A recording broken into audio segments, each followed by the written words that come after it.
Hello and welcome to a new list of my untitled top five show thing, what you may call it. I've got Michael with me, Hello. and we to coincide that the release of PlayStation 5 and the Xbox poorly named console insert here. I mean, come on. I mean, did you hear about the Xbox Series X? People were buying the Xbox One Series X because they thought it was the new console. They've muddied the waters a bit. They have. But anyway, we're we're getting a bit sidetracked. So, because of those, we are doing our top five consoles. So we're going to have to agree with each other, hopefully, and we'll take it from there. Yeah. If people don't know, each one of us has a lock, and we can use that at any stage. And shall we get started then? Let's do it. Because you're the guest, I think you can. So what we'll do is every time we go through numbers. So if I start like number 5, then that's where you have your time to lock. Okay, cool. So number 5. No. Okay, all yours, Smith. So at number 5, I have placed the PlayStation 4. For me, it's when it came out, and in the years since, it has been a benchmark of like graphical quality. I think if you look at games in the last couple of years that come out exclusively for the PlayStation 4, I think most recently Ghost of Tsushima shows this off really well. It's just an incredible feat of technological engineering. The reason I put it at number 5 is because I think there are flaws with it. For instance, it is so bloody loud. Yeah. It sounds like a jet plane taking off. It does not handle high performance very well. Yeah. And amongst other things, but for me, it's the reason it's on the list is because of its quality. The reason it's so far down the list is because of technical flaws. You might be surprised, but it's not on my list. Not at all. Nope. Fair enough, man. Fair enough. Okay, so my number 5 might be a bit surprised. The Xbox 360.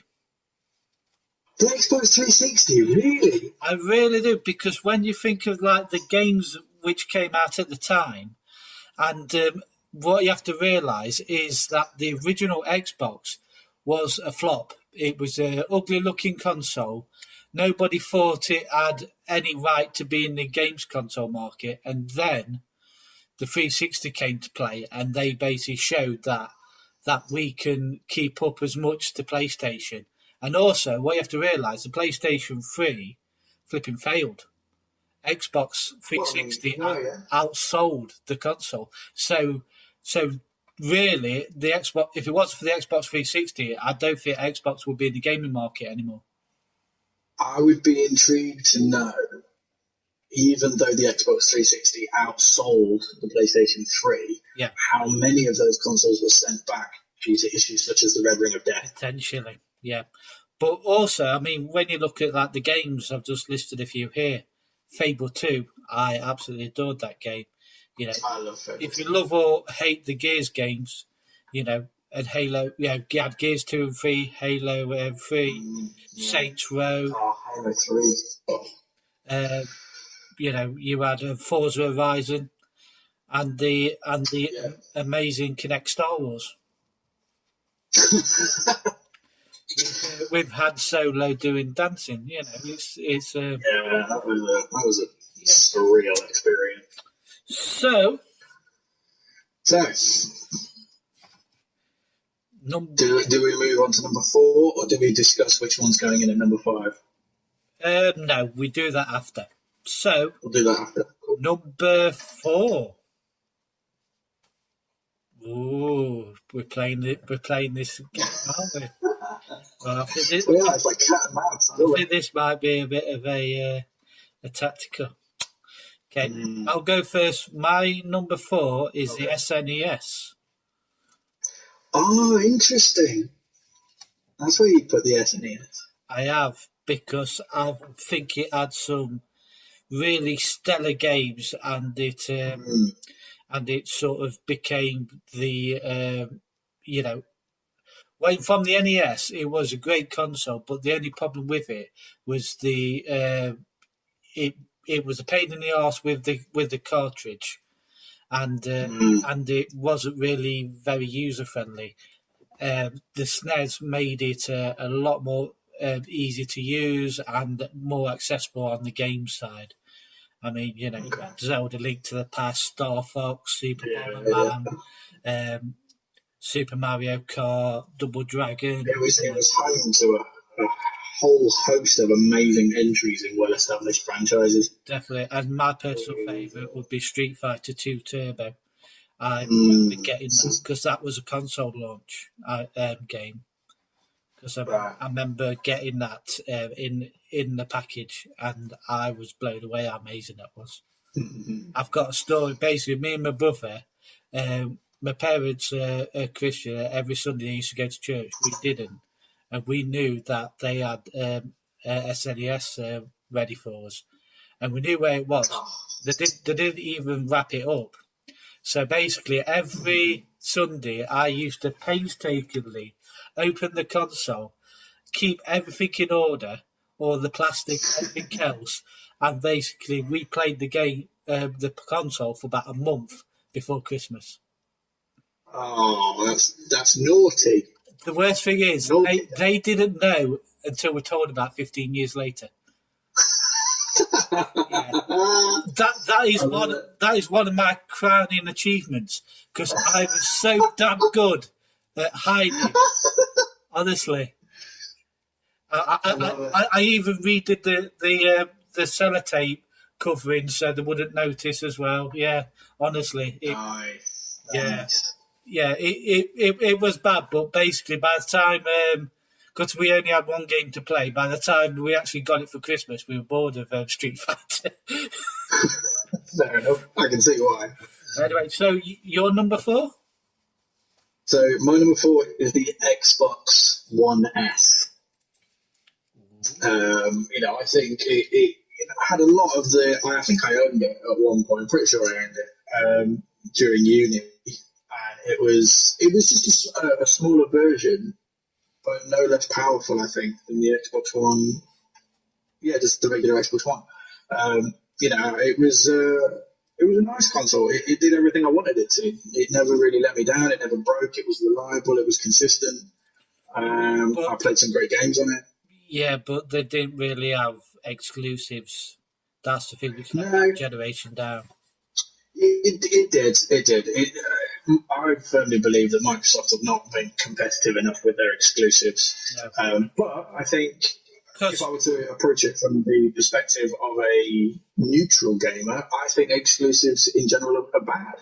Yeah. I think everybody should be free to play the games that they want to play, regardless of what platform you want to play them on. I understand that, but then the companies wouldn't make bumper money on the systems and the infrastructure and things like that. It's like it's a part and parcel game they play. Yeah. Yeah. And the only thing with that, like you said, it is just I've got to agree with like the Xbox and the PlayStation. I think the Xbox got better accessibility, but the PlayStation has the better games. I have always thought that. I think Xbox do better, better social, aspects and easy to use. So this is getting interesting. It is. Number 3. I'm gonna lock it. Are you gonna lock it? Okay. I'm gonna lock it. I was. The only thing is, I don't want to play the game of who says lock first on number 2. Number 2, you don't want to play? Okay. Yeah, because somebody's going to be missing out, and I don't want to upset you. So Oh, that's very kind of you. Okay. So what you got at number 3 then? So my number 3 is the PlayStation 2. Really? Okay. Yeah. Well, if you're on about sort of game sales and also what improved the gaming sort of landscape, the PlayStation 2 really did that because it's like the games were amazing, and I think design and user face. That's when PlayStation started really nailing it, I think. I do have a lot of very, very, very fond memories of the PlayStation 2. Yeah. It is on my list. I won't tell you quite where it's on my list yet. But the PlayStation 2 is on my list. Yeah, well, it's now number 3, locked.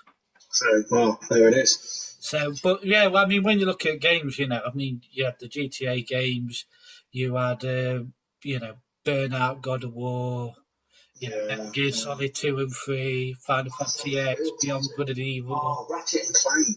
Ratchet and Clank, yeah, PlayStation, even though, not all of them were exclusives, they was nailing it with sort of really fun, easy to access games, and the console was badass. Yeah, they were great. They were so great. So I assume you're locking number 2, sir. I am. Can I tell you what's at number 3? Yeah, you can do your number 3. My God, I don't need to. Anyway, my number 3 was the SNES, but it was for a lot of the same reasons that you mentioned. Yeah. So we can kind of gloss over that because PlayStation 2 is at number 3. It's quite funny because you had Lock on 2. Lock on 3. SNES was my number 2. Was it? It was.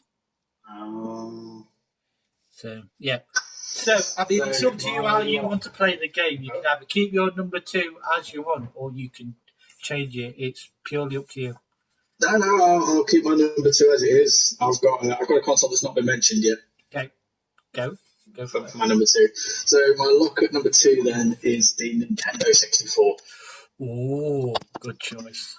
For me, it was the console that I grew up with. It was the console that I first fell in love with. It was the console that actually my mum and I both really loved.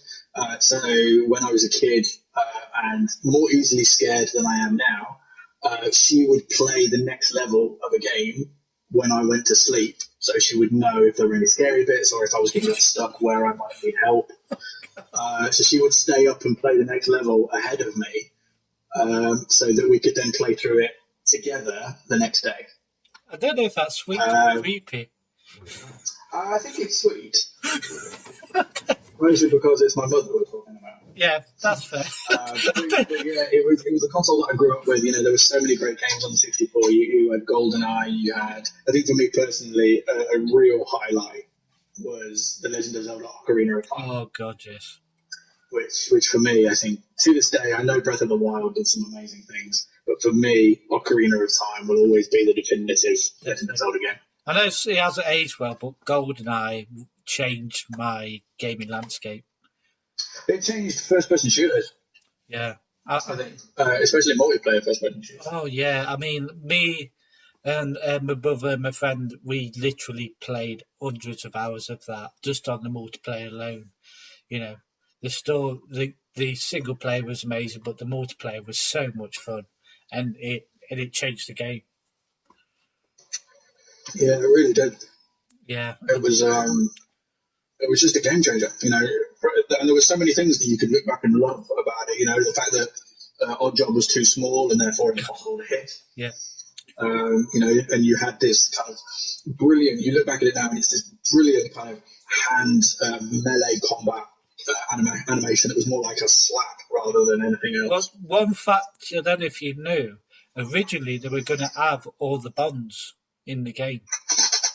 Oh, really? Yeah, and there was original images of like Sean Connery and things like that, but they had last minute licensing issues. But it was literally being uploaded into the game, and just imagine that. Man.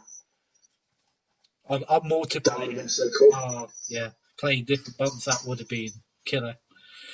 Yeah. So, would you like to do your number one? I'll do my number one, but we have already mentioned it. It's the PlayStation 2. It was such an iconic console for so many reasons. I think if I fell in love with the Nintendo 64 for its games, I fell in love with the PlayStation 2 for just more games and what it could do on a more technical level. Booting it up and seeing that loading in screen, seeing that user interface. I mentioned Ratchet and Clank. That was one of my favourite games growing up. There was like an old school Digimon World game as well. Yeah. I used to play loads on PlayStation 2 to the point where I would go use the family computer, Google Digivolution charts, and then go and sit in front of my PlayStation 2 for like hours just trying to fill out my Digivolution chart. Proper nerd. You're in good company. The PlayStation 2 for me was an iconic console, and for me it's my number one. And also, there were some very small, obscure games depending on what you wanted. I remember this really unique multiplayer, multi-character game, which was sort of like a shooter slash, story-based thing called Project Eden. And it was basically like this. You had the wealthy people that in the upper areas, sort of like Elysium. And then you had your poor areas, and you were like a police force trying to bring order, and that was like really good. And when you look at games like that, and it's like, I like those sort of smaller games no one's heard of. It's just crazy. It just makes it even better. So what's your number one then? My number one, Sega Mega Drive. Okay. Of all the consoles, like I said, I love the SNES, but the Mega Drive changed it for me. Like I said, Sonic. I mean, what do I have to say about games like that? I mean, when you look at sort of some of the games they used to have, I mean, like Streets of Rage was one of my classics. Golden Axe. That was superb. Also, that was when basically the first John Madden game was on the Mega Drive. I think, or I don't know if he did it on other things, but that was a game changer as well because he wanted like 11 people in a video game, and different characters, and basically everyone says don't do it, but I think it's like Sega said so Road Rash, Toe Jam and Earl, Comic Zone is an underrated game, not many people have heard of. Revenge of Shinobi, Kid Chameleon, Earthworm Jim, Yeah. And all the amazing Sonic games. There were so many great games on that. And and that's why it is my favourite. And also, I mean, it failed, but what made it different as well, they tried different things. So they tried that cartridge to basically increase it from 32-bit to, was it 64 or something like that? Yeah, something like that. And then they had to make a CD. So they tried to adapt, the console for like a next generation, which failed, but you've got to respect, them trying to change the game, basically turning a cartridge game into a disc, into basically like a disc drive. So that is one of the favourites. So this is going to be fun. Yeah. So number 2 and number 3 are locked. Yes. So we have the N64 and the PlayStation 2. I'm glad they're on the list. They deserve it. They do. What do you think belongs at number 1? I mean, you're right in the. Well, I mean, you made the case for the Sega Mega Drive, whereas my number 1 was PlayStation 2, and that's already been locked. Yeah. So I feel like we should put Sega Mega Drive at number 1. And you're happy with that? I'm happy with that. Yeah, absolutely. So we've got Sega Mega Drive. N64, PlayStation 2. This is when it gets fun. Number 4. Now, if I remember rightly, I said the Xbox One S. You've got the Xbox. You said, what did you say to this one? My number 4 was the SNES. I think we got to go with the SNES. Mine was kind of there because it was an adaptation of an existing console that didn't really add anything, but it didn't really take anything away. Yeah. Whereas I think the SNES, like you said, kind of took these franchises and made them more accessible for a whole new group of people. Definitely. I'm doing quite well. So I'm more than happy to concede the SNES. Yeah, I'm doing quite well on this thing. You are. This last one's going to be very interesting because the options are the PlayStation 4, the Xbox One S, and the Xbox 360. I would be inclined to put the PlayStation 4 on that. I think we play so much on it. We do. And like we talk about the classics that have come to the console as well. You know, you look at your let's have a quick look at just some of the exclusives. You know, you've got things like Ghost of Tsushima, you've got Days Gone, you've got the Uncharted franchise.